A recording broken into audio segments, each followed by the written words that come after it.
নমস্কার বন্ধুরা, সবাই কেমন আছেন? আশা করি সবাই খুব ভালো আছেন। ভগবানের কাছে প্রার্থনা করি আপনারা সবাই ভালো থাকুন, সুস্থ থাকুন। তো সেই আশা নিয়ে আজকে শুরু করছি একটা নতুন ব্লগ। নতুন দিন, নতুন সকাল, নতুন আকাশ, নতুন বাতাস, সেই সঙ্গে আমার অনেক নতুন আশা। আমার কেন, আমাদের সকলের অনেক অনেক নতুন আশা। সেই নতুন আশা নিয়েই শুরু করি নতুন দিনের নতুন ব্লগ। আজ রবিবার, ছেলের স্কুল নেই, কিন্তু তবুও সেই ভোরবেলা ঘুম থেকে উঠে পড়েছি। সকালে উঠেই স্নান সেরে নিয়েছি, স্নান সেরে পুজোটাও দিয়ে নিয়েছি। তারপর ছেলের জন্য ব্রেকফাস্ট বানিয়ে ফেলেছি।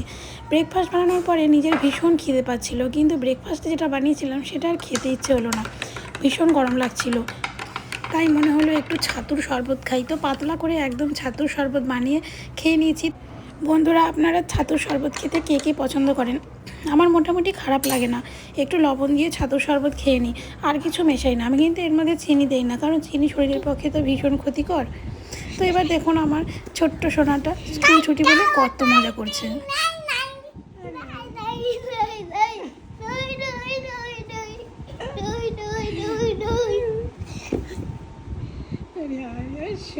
হ্যালো, তুমি আজ স্কুলে যাওনি? আমার ছুটি। আজ ছুটি বলে তার কত আনন্দ। প্রতিদিন উঠে জিজ্ঞাসা করে আজকে সানডে, মানে সানডে হলে সে স্কুলে যাবে না, এই আর কি।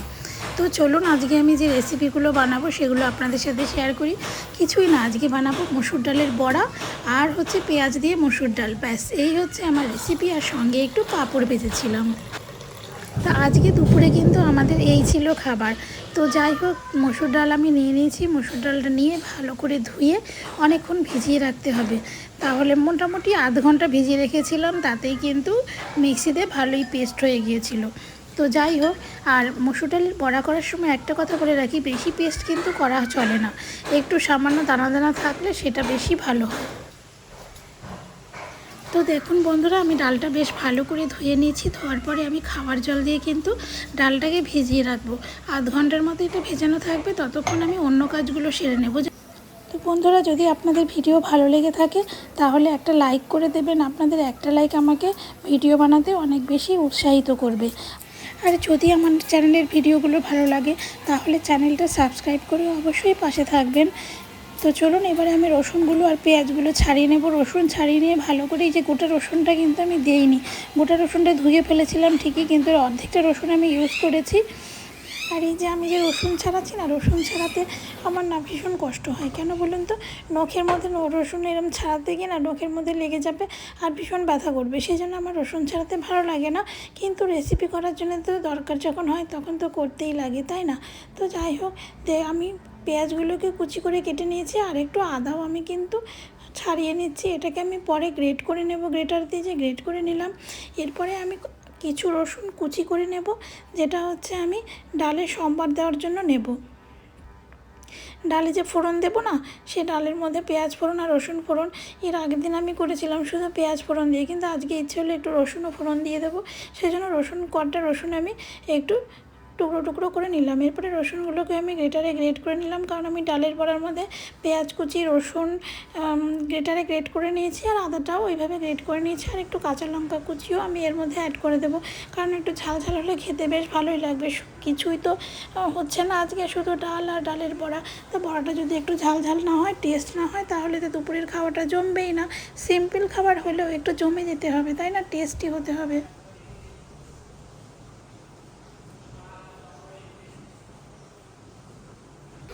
এবারে কিন্তু আধ ঘন্টা হয়ে গেছে বন্ধুরা। এবার আমি ডালটাকে হচ্ছে মিক্সার গ্রাইন্ডারে নিয়ে একটু পেস্ট করে নেব। আর ডালের বড়া করার জন্যে যখন আমরা ডাল পেস্ট করব বা বেটে নেব, তখন যদি একটু মানে দানা দানা থাকে তাহলে কিন্তু ভালো। একেবারে পেস্ট মিহি হলে কিন্তু অতটা বড়াতে টেস্ট হয় না, সেই জন্য একটু দানা দানা থাকতে হবে। আমার পেস্ট করা হয়েও গেল। তো দেখুন আমি হচ্ছে একটা বাটির মধ্যে ঢেলে নিচ্ছি এটা। আর এটা কিন্তু আমি একদমই পুরো মিহি করিনি, মানে একদমই পেস্ট পুরোপুরি করিনি, একটু দানা দানা ছিল। যে দেখুন একটু দানা দানা আছে, মানে আমার হাতে লাগছে দানা দানা। তো আমার বাবা আবার যেটা পছন্দ করে সেটা হচ্ছে আদা বাটা হবে, মানে একটু অর্ধেক অর্ধেক হবে, সেরকম একটু পছন্দ করে ডালের বড়ার ক্ষেত্রে। তো যাই হোক, আমি এইভাবেই করলাম। তো আমি পেঁয়াজ, রসুন, আদা, কাঁচা লঙ্কা সমস্ত কিছুই দিয়ে দেবো। আর এর মধ্যে একটু নুন দিয়ে দেবো, আর দিয়ে দেবো একটু হলুদ গুঁড়ো আর একটু লঙ্কার গুঁড়ো দিয়ে অনেকক্ষণ ধরে কিন্তু আমি এটা ফেটিয়েছি। কারণ যত ফেটানো হবে তত কিন্তু বড়াগুলো একটু ফুলে উঠবে, খেতে বেশি ভালো হবে। তো বন্ধুরা, ভালো করে ফেটিয়ে নেওয়ার পরে এটা কিন্তু আমি রেখে দেব। আর ততক্ষণ আমি সেদ্ধ করে নেব ডালটা। কারণ হচ্ছে আজকে আমি আপনাদের বললাম যে মুসুর ডালের বড়া আর হচ্ছে পেঁয়াজ দিয়ে মুসুর ডাল হবে। তো আমি ওভেনে একটু জল গরম বসিয়ে দেব। কারণ জলটা একটু গরম হয়ে এলে তারপরে কিন্তু আমি এর মধ্যে ডালটা সেদ্ধ হতে দেব। আর ততক্ষণ আমি এদিকে ডালটাও রেডি করে নিচ্ছি।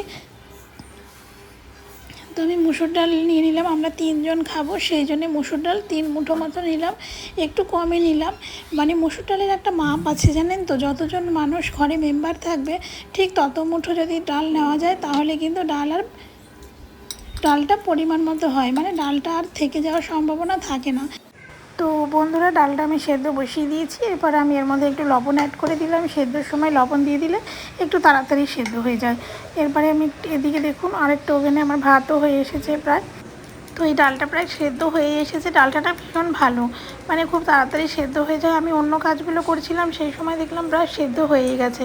আর আমার কাছে না ডালের কাঠা নেই, সেই জন্য আমি এটা দিয়ে ডালটা ঘুটে নিই। আর বেশ ভালো ঘোটাও হয়ে যায় জানেন, দেখবেন কি সুন্দর ঘোটা হয়ে গেছে। তো যাই হোক, আমি এটা দিয়ে কাজ সেরে নিয়েছি।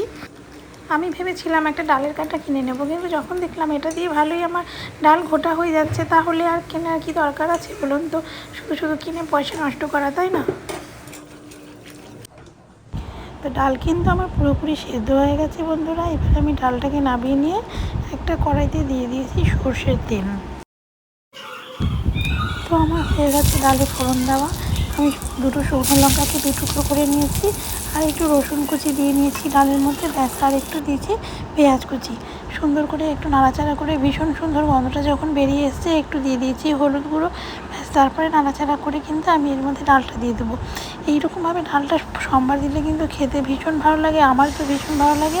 আপনার ডালটা না একটু ঘন হয়েছিল, সেই জন্য কিন্তু আমি এর মধ্যে একটু গরম জল অ্যাড করে দেবো। ঠান্ডা জল দেবো না, গরম জল অ্যাড করে দেবো। আর এই যে প্রথমে আমি দেখলেন ডালটা দিয়ে দিলাম, তারপর হচ্ছে কিছুটা ডালের মানে পাতলা জল মতন দিলাম।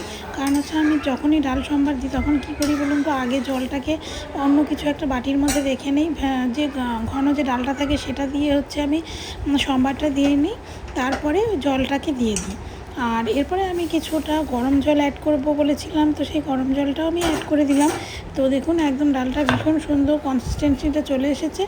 এরপরে কিন্তু ফুটে উঠেছে ডালটা, আর আমার ডাল একদম রেডি। আর এই যে সাদা সাদা ফেনা ফেনা মতো হয় না, এগুলো না আমি ফেলে দিই। কেন বলুন তো, আমার একদম ভালো লাগে না। অনেকেই হয়তো ফেলে দেয়, আমিও ফেলে দিই।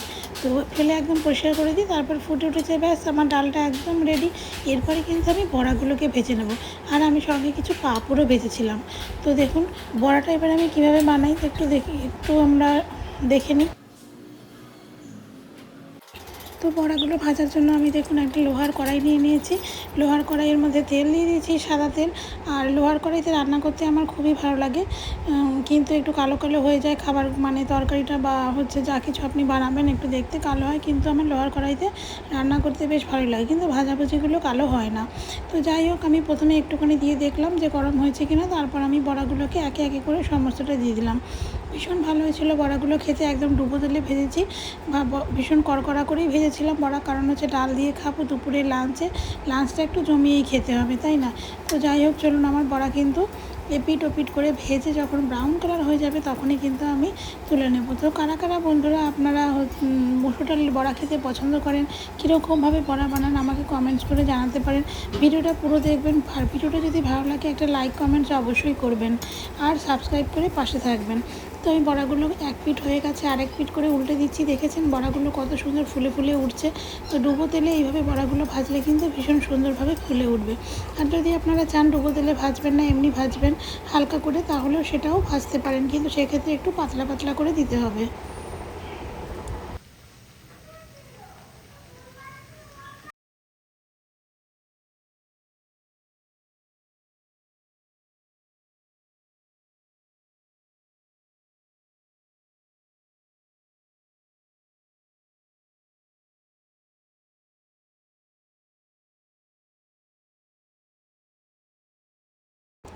তো বড়াগুলো আমার কিন্তু সবই ভাজা হয়ে গেছে। এবারে আমি যেটা করব, পাঁপড়গুলো ভেজে নেব। আর বড়া যে ভেজেছিলাম সেই তেলে কিন্তু আমি পাঁপড় ভেজে নেব। এই পাঁপড়টা আমি এনেছিলাম হচ্ছে স্মার্ট বাজার থেকে কিনে এনেছিলাম। পাঁপড়গুলো কিন্তু খেতে ভীষণ ভালো। আর এই পাঁপড়গুলো ভাজার আগে না একটুখানি যদি তেলের মধ্যে নুন দিয়ে দেওয়া যায় তাহলে আরও বেশি টেস্ট হয়, কারণ পাঁপড়গুলোতে নুনের পরিমাণটা একটু কম থাকে। তো দেখুন বড়া রেডি, পাঁপড় ভাজাও রেডি। তো সব কিছুই রেডি হয়ে গেছে। এবারে কিন্তু দুপুরের খাবার খাওয়ার জন্য একদম রেডি আমরা।